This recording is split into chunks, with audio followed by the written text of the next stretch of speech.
안녕하세요. 오늘 시바이누에 관련된 이야기 함께 나누려고 마이크를 켰습니다. 시바이누가 이틀 동안 상승을 하다가 다시 한번 눌렸습니다. 하지만 이런 에너지를 보여주면서 어떤 부활의 신호탄을 알렸다. 보여주었다. 즉 지금은 아니지만 향후 암호화폐 불장이 왔을 때 이더리움과 함께 비트코인과 함께 폭등할 수 있는 에너지를 이번 장에서 보여줬다라고 하는 그런 면에서 이제 부활의 신호탄을 쐈다라고 볼 수 있는데요.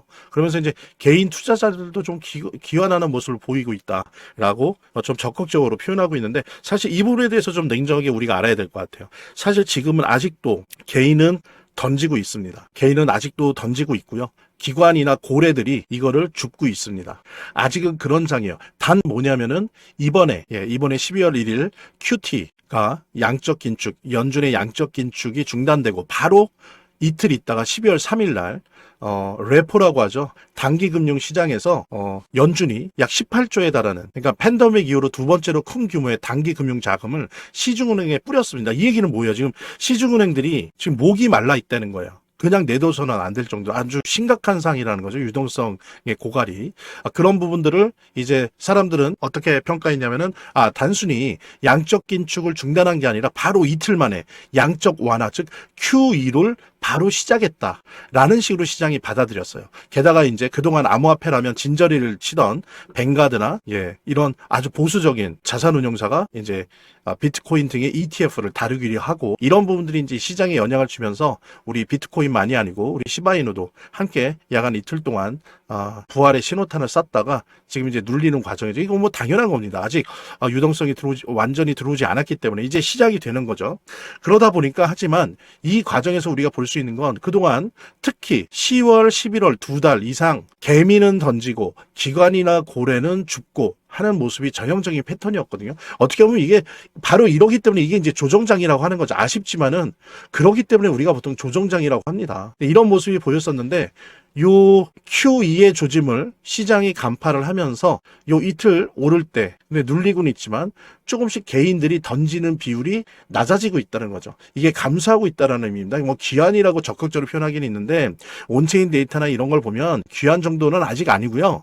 사실 개인 투자자들이 정말 귀환한다라고 표현한다면 그건 이제 불장이 거의 본격화되는 거죠. 근데 그 정도는 아니고 개인이 던지는 그 어떤 양이나 속도가 줄고 있다라고 하는 부분. 이 얘기는 뭐냐면 조정장도 조금씩 마지막을 향해 가고 있다라고 하는 거. 그런 의미로 좀 냉정하게 받아들이는 게 필요할 것 같고요. 하지만 우리가 확인한 거는 멀지 않았구나라고 하는 거.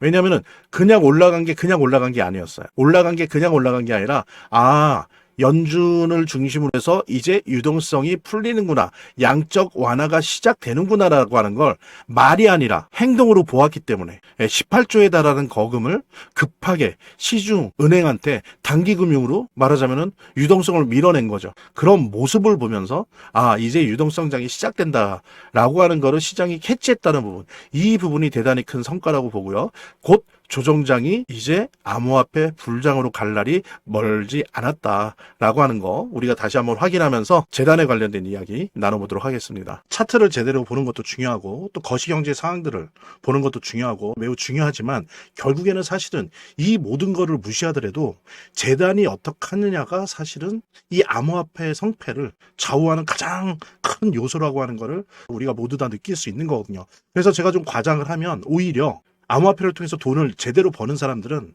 물론 차트도 보고 거시경제도 보고 하지만 가장 1차적으로 핵심적으로 보는 게 그 암호화폐를 발행한, 제작하고 있는, 공급하고 있는 재단의 정책과 재단의 상황들을 보거든요. 재단의 어떤 정책들만 봐도 우리들은 이 암호화폐 투자를 통해서 막대한 수익을 얻을 수가 있는 겁니다.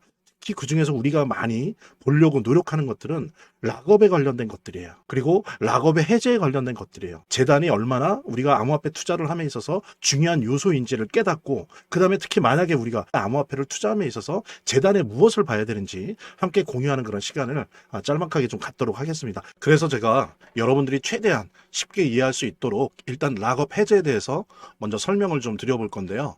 이제 락업 해제라고 하는 거는 투자자 보호 차원에서 초기 투자자들이 일정 기간 동안 매도할 수 없도록 물량을 잠가두는데, 이거를 풀어주어서 자유롭게 매도할 수 있게 해주는 걸 의미합니다.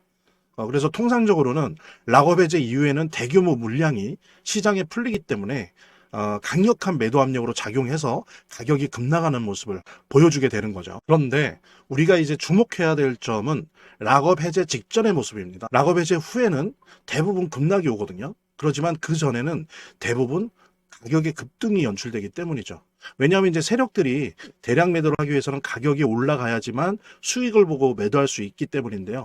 충격적인 건 이걸 위해서 재단이나 프로젝트 측도 가격을 인위적으로 끌어올린다는 거죠. 실제로 리플이죠. 리플의 CEO 갈링하우스 같은 경우에는 이 락업 해제 전에 가격을 뻥튀기 시키기 위한 그 시세 조작을 한 적이 있었고 이게 발각이 된 적이 있습니다. 물론 본인은 이에 대해서 극구 부인을 했지만 모든 정황을 볼 때 사실은 이미 알 사람은 다 알고 있는 거죠. 그러니까 이런 일을 하는 이유는 초기 투자자들 때문이에요.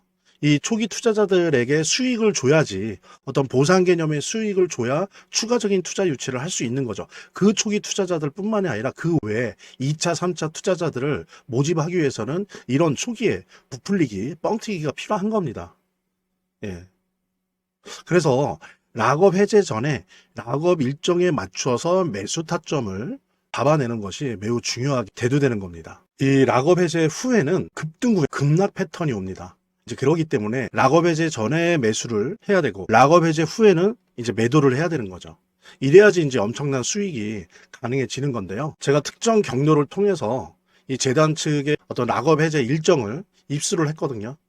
예, 근데 이 해당 문서는 기밀 문서이기 때문에 일단 중요한 내용은 이렇게 제가 좀 모자이크 한 거 양해 바라고요. 그러니까 이 문서에는 이제 재단 측의 락업 일정부터 물량, 목표가까지 모든 것이 나와 있습니다. 그래서 해당 일정에 맞춰서 상반기, 하반기 이렇게 나뉘어져 있는데 해당 일정에 맞춰서 세력들은 가격을 끌어올리고 그 다음에 이제 매도를 하겠죠. 그래서 우리도 이 일정에 맞춰서 정확하게 매수 매도 타점을 잡아 나가면 엄청난 고수익을, 대박을 노려볼 수가 있게 되는 겁니다. 그래서 여기 나와 있는 제 개인 번호 010-2592-6921 010-2592-6921로 부자 두 글자만 남겨놓으시면 제가 확인되는 대로 이 모자이크 없는 아까 보셨던 그 문서 원본이랑 그 다음에 이제 언제 어디서 얼마에 매수해야 되는지 그 시그널이 담겨 있는 문서를 직접 핸드폰으로 PDF 형태로 전달해 드리도록 하겠습니다. 그러니까 당연히 무료고요. 자, 오늘 영상은 이쯤에서 마무리하고요. 다음 시간에 더 좋은 영상으로 인사드리도록 하겠습니다. 감사합니다.